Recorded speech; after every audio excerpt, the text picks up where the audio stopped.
तेरे रंग ने साहिब तेरे रंग ने तेरे रंग ने सतगुरु तेरे रंग ने तेरे रंग ने सतगुरु तेरे रंग ने गुरुदेव ब्रह्मा गुरुदेव विष्णु गुरुदेवो महेश्वर ओम गुरुरे साक्षात् परब्रह्म तस्मै श्री गुरुवे नमः।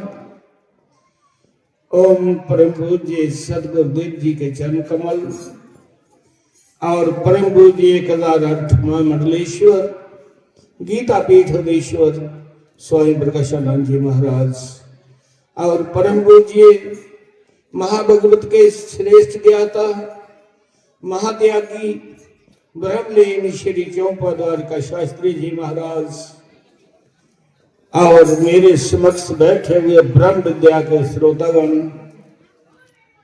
आपके हृदय में बैठे हुए परम पिता परमात्मा और अपने सदगुरु के चरणों में कोटि कोटि नमन करते। बोलो श्री राम जय जय राम, श्री राम जय राम। वाले कृष्ण वाले की जय। धर्म प्रेमी बंधु, आज श्रीमद् भगवत महापुराण की कथा का चौथा दिन है और धर्म प्रेमी बंधु, आज कथा करवाने या यज्ञ करने या सत्संग करवाने किस वास्ते करवाने कि असंगी परमात्मा की मिलने का मार्ग मिले रास्ता। आस कालजगी जीवा पैरा पैरा पर भुला दिया गलतियां के पुतले असंगी संत ज्ञान देन, अस उस ज्ञान पर चलचे तो परमात्मा की पाई मनिया एक जन्म की भक्ति करना नहीं मिलना, पर बल्ले बल्ले समझ लो भावे 10 जन्म लगी जाएंगे जे रास्ता सही पकड़े रखे तो उठा पुज जाके परमात्मा। तो जे रास्ता भटकीए तो परमात्मा ने ये सारा चोला भी खोई लेना। इंसान का जामा नहीं मिलता, इंसान जूनी में जन्म नहीं, फिर पशु पक्षी के कुछ जीव जन्म। ये एक चोला ऐसा है जिहड़ा परमात्मा के मिलने दे वास्ते मुख दरवाजा है। इस जामे में परमात्मा की भक्ति करी सके, सानू वध दिते दा इस जामे में परमात्मा ने अकल, पिछले कर्म भी भोगने ने ते अगू दा नवे भी करने ने, ते परमात्मा ने असें ज्ञान भी दिते दा। बंदे की पता है कि पुण्य के है ते पाप के, सच के है ते झूठ के है। ये मेरी भैन है, ये मेरी मां है, ये मेरे घराली है, ये इंसान जूनी बिच गया पता, डंगर बच्चे ही पता नहीं। फिर डंगर बच्चा अगर कोई कुसा की मारी उड़ता ना डंगर तो उसी पाप भी नहीं लगता। की नहीं लगता भी वो भोग जूनिया जेडे कर्म पिछा करी आए वो भोगा करते, नवा कोई ऐड नहीं होना, उन्हें ज्ञान नहीं, इस करिए उन्हें पाप नहीं। बंदा पाप करे गलत करे तो उसी पाप लगे, तो जे पुण्य करे तो उसका फल भी मिल जाता। दो काम वही होते, उसी ज्ञान है।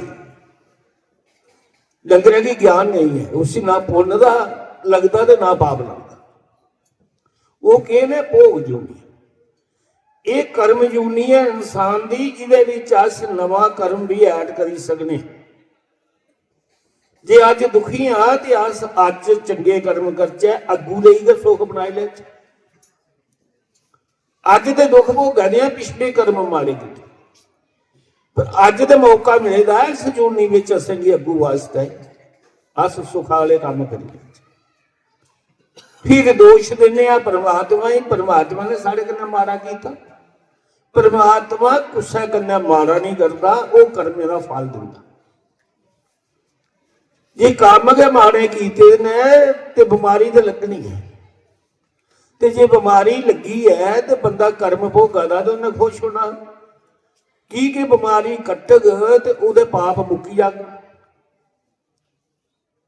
पापे ने सजा मिली ही तो बंदा मुक्त होई। जी भाग्य च दुख लिखदा है, कोई घर वाला चंगा नहीं, कोई घर वाली चंगी नहीं, कोई पुत्र चंगा नहीं, तो वो कर्मे का फल मिला करता। खरा बंदे कन्नै माड़ा कीते दा ते दुख देने लई आई देना। कुसै जन्म का, पिछले जन्म का कोई माड़ा कीते दा है ते सारे कन्नै रिश्ता जोड़िए ते सानू वो सजा दिया। फिर भी अपने कर्मे का दोष देना कि मेरे गए कर्म माड़े ने, तां मेरा घर ऐसा पुत्र होया दुख देने वाला, निम्मी इसी कुदा दिते दा वो बदला लैन आया। अज कुसै कन्नै माड़ा करचै ते खुश नहीं होना भी असें फलाने की बड़ा माड़ा कीता ते उन्हें की बिगाड़ी लिया। समझ ले वो उसी नहीं दुख दिता, अपने लिए दुख बना लिया। परमात्मा रिश्ता जोड़िए उसी भेजी दिंदा अगले जन्म में। कोई डाकू जंगल में लोकें की लुटदा, पाप करते बंदे की मजा बड़ा होंदा, चोरी करता तो मुफ्ता का तन ले आउंदा ते खुश बड़ा होंदा। उसी ये नहीं पता भी जिल्ले मिगी मकाने पिया तो मकाना नहीं।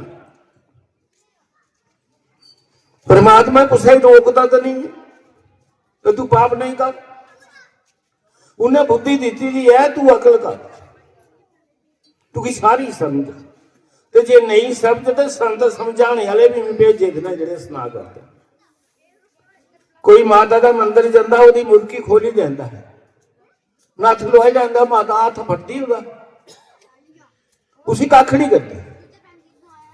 की नहीं करती कि बच्चू तो कोई उम्र दी दी है विद माता ने ते खोल दी है, इस उम्र में चंगा करी ला माड़ा करी ला, खोली ला नाथ तू।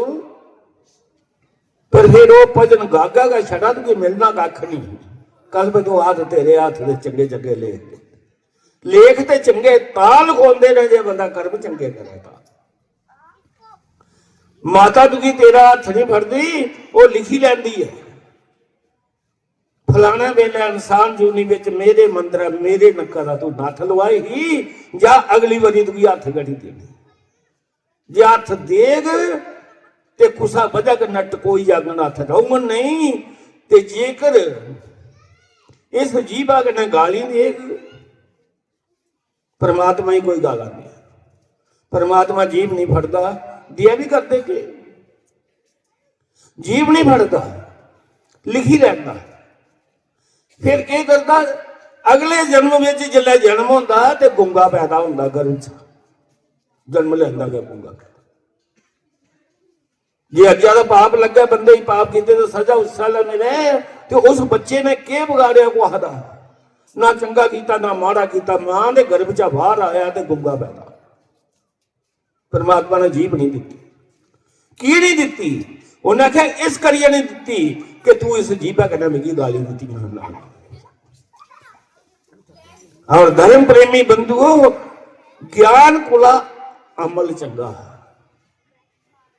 बड़ा विद्वान हो, 4 वेद 6 शास्त्र 18 पुराण का ज्ञाता, धर्म विरुद्ध चलिया काम नहीं चंगे करे, वो ज्ञान केड़ा लिखा।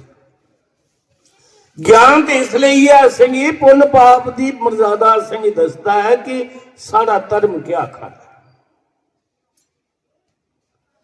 अस धर्म का पालन करचे तो धर्म का ज्ञान दे क्या फायदा सत्संग सुनने का, जे धर्म का पालन नहीं करके तो सत्संग सारी उम्र सुनते रहो, मनना कख। कोई पुत्र रोज मंदिर जा शिव जी का जल चढ़ा ते सवेरा 4 बजे ओम नमो शिवाय का जाप करता है, गली गली रौला पाता है, तो मऊ बब्बे जानिया गाली कटे 7 ਜਨਮ ਵੀ ਕਦੇ ਜਲ ਡੋਲਦਾ ਰਵੇ ਨਾ शिव जी ਵੀਰੇ ਤੇ शिव जी ਵੀ ਲੱਭਣੇ ਵਾਲਾ ਨਹੀਂ ਜੀ। ਉਹਨੇ ਵੀ ਆਖਣਾ ਤੂੰ ਧਰਮ ਦਾ ਪਾਲਣ ਨਹੀਂ ਕੀਤਾ, ਆਪਣੇ ਮਾਤਾ ਪਿਤਾ ਦੀ ਸੇਵਾ ਨਹੀਂ ਕੀਤੀ, ਉਹਨੇ ਗਾਲੀਆਂ ਦਿੱਤੀਆਂ, ਇਸ ਕਰੀਏ ਉਹ ਨਹੀਂ ਲੱਭਦਾ। ਮੰਦਰ ਜਾਣੇ ਦਾ ਅਰਥ ਹੈ ਸਹੀ ਗਿਆਨ ਹੋਇਆ, ਆਪਣੇ ਧਰਮ ਦਾ ਗਿਆਨ ਹੋਇਆ, ਉਹਦੇ ਪਰ ਤੇ ਚੱਲਣਾ ਨਹੀਂ। ਅਸੀਂ ਘਰਾਂ 'ਚ 5 ਜੀ 5 ਭਗਤ ਵੱਖਰੀ ਵੱਖਰੀ ਜੋਤ ਲਾ ਦਿੰਦੇ। ਬੰਦੇ ਨਾਲ ਘਰ ਵਾਲੀ ਕੀ ਸੱਚ ਨਹੀਂ ਦੱਸਣਾ, ਘਰ ਵਾਲੀ ਨੇ ਬੰਦੇ ਹੀ ਨਹੀਂ ਦੱਸਣਾ, ਪੁੱਤਰਾਂ ਨਾਲ ਪਿਓ ਹੀ ਨਹੀਂ ਦੱਸਣਾ, ਪਿਓ ਨਾਲ ਪੁੱਤਰਾ ਹੀ ਨਹੀਂ ਦੱਸਣਾ। ਇਹ ਭਗਤ ਨੇ ਸਭ ਗਿਆ। ਉਸੇ ਕਥਾ ਸੁਣੀਏ ਤੇ ਧਰਮ ਦਾ ਪਾਲਣ ਕਰਨਾ, ਧਰਮ ਦੀਆਂ ਗੱਲਾਂ ਸਿੱਖਣੀਆਂ। ਕਦੇ ਮੰਦਰ ਨਾ ਵੀ ਜਾਣ ਹੋਏ ਤੇ परमात्मा ਤਾਂ ਵੀ ਖੁਸ਼ ਹੁੰਦਾ ਹੈ। ਧਰਮ ਪਰ ਚੱਲਣਾ, ਧਰਮ ਪਰ ਚੱਲਣਾ ਬੜਾ ਔਖਾ ਹੈ, ਮੰਦਰ ਜਾਣਾ ਸੌਖਾ ਹੈ। प्रवचन करने बड़े सौखे ने, प्रवचने पर चलना बड़ा औखा है, अमल औखा।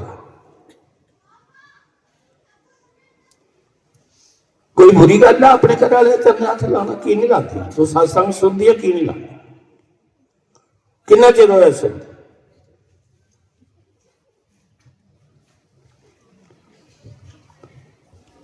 काम चंगे करो, धर्म का पालन करो, परमात्मा खुश होता। राम बोलो श्री राम जय राम जय राम, श्री राम जय जय राम, वाले कृष्ण लाल की जय।